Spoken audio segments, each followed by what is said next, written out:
Guten Tag, mes amis. Wie geht's? C'est moi, Dieter. Ich bin Dieter. Yeah, Dieter wanted to chime in because he's been a member of this communist auto club for going into his third year now. And generally, he gives it 2 thumbs up.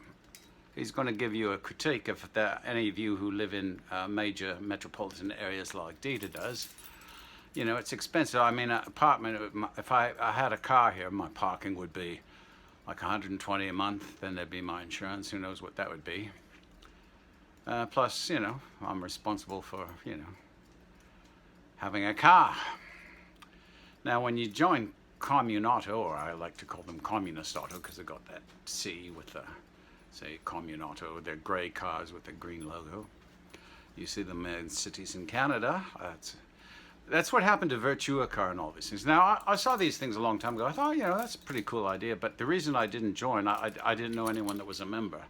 And I thought you could only use them for a day and only for, I didn't know that you could actually book them for as long as you want and take them out of the city on camping trips and stuff. So when I found that out, I joined up, and I don't know if it's still the same. I joined 3 years ago. So when I joined, it was $500 deposit. Which they keep. If you ever leave, you get that refunded to you. And then they send you this key fob. And when you book a car, you just go and they have a little thing, transponder on the windscreen, and you pass it through. It blinks red, and then if it goes through, blinks green, and the car pops open. So yeah, generally happy with the service here in Hamilton. I live within walking distance of 4 bases where they have pickup trucks at one, vans at another, and SUVs at one, and just regular small Corollas. I don't like the Corolla. It's a good car, but it's got a rake here, and I'm 6'1", and I always have to bend over to get through. But yeah, they're good cars anyway. The problem, amazingly, with any communist type organization, I jokingly say that, it's not really communists, I think they're for profit, it's only as good as its weakest link. And here's my little pet peeves. Generally, like, they keep the cars in good running order, they're usually clean. So here's where we get to my pet peeves. You know, when you have I don't know how members they have in Hamilton, probably quite a few. Lots of the cars are dented and banged up. As long as they're in good running condition, the lights are working and stuff like that. They don't worry about that because the cars would be in the shop all the time. Now, I know for a fact, you know, I like to diss on millennials and young people, and this is why. I know for a fact most of the members are young people. Now, I looked over my records. I've booked about over 100 cars already in 3 years. So 100 times I've had a vehicle.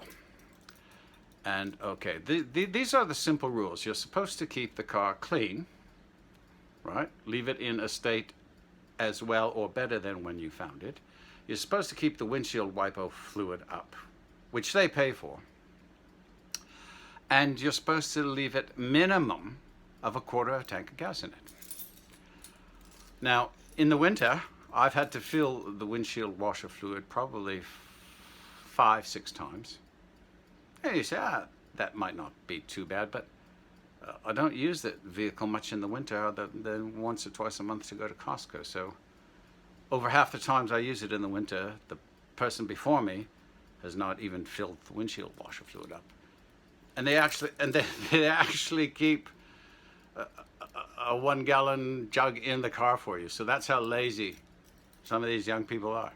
Second thing, and I'm not exaggerating this, out of the 100 and some odd times I have rented any of the vehicles, I've had to put gas in it probably 80% of the time.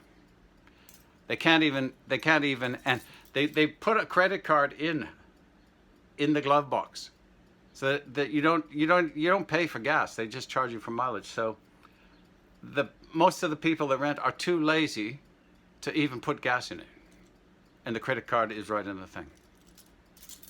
They'll leave it just below. I always report them because, you know, you're supposed to be fined $20 or $30 if you leave it dirty. And then it gets to the last thing. they leave shit in the car. They leave empty food wrappers. They leave half-drinking cups of coffee. I've never done it. Never done it. But I've gotten complaints because of a few stray dog hairs. Incredible. Anyway, I wanted to say, Commune Auto, it's a good service. And the other thing that pissed me off is, Coco's crate train, and I like to have a RAV4 because or an SUV because, if seats fold down, I can put her crate in there and she doesn't get dog hair anywhere. And there was one 2-minute walk away. Some clown, young person, just got his license, drunk driving, totaled that SUV off. So I've been bugging them for months now. Can you get another SUV there? Huh? So, there you go. If you're sharing automobiles, and those of you with families know this, you got a wifey or hubby who's cracked up your vehicle or a kid. I rented that RAV4. I looked, I think 60 sometimes, 60 or 70. It's the one I always tried to get. It felt like it feels like your own car after a while. And then you go to, and then I had it booked. Then I get a call the day before. We're sorry, Mr. Sullinger. That car has been totaled. Fortunately, the person involved in the accident is okay. And I felt like, well, don't mean to sound, callous, but they totaled the car. Not only they totaled the car, they're drunk. Great. So anyway, I hope, Commune Auto, if any from you people are watching this, please get another RAV4 and put it behind City Hall in Hamilton. They have 2 others. But the problem with the RAV4 is in the summer I like to go camping or up to my friend's ranch.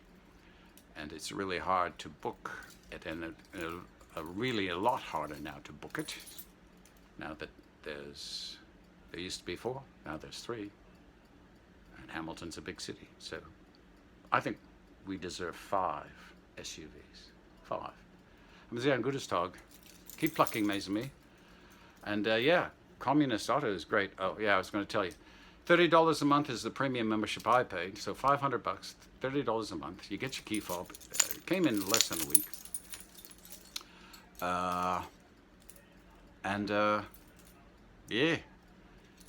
Average, I can rent the SUV usually for a whole 24-hour period for something like $18.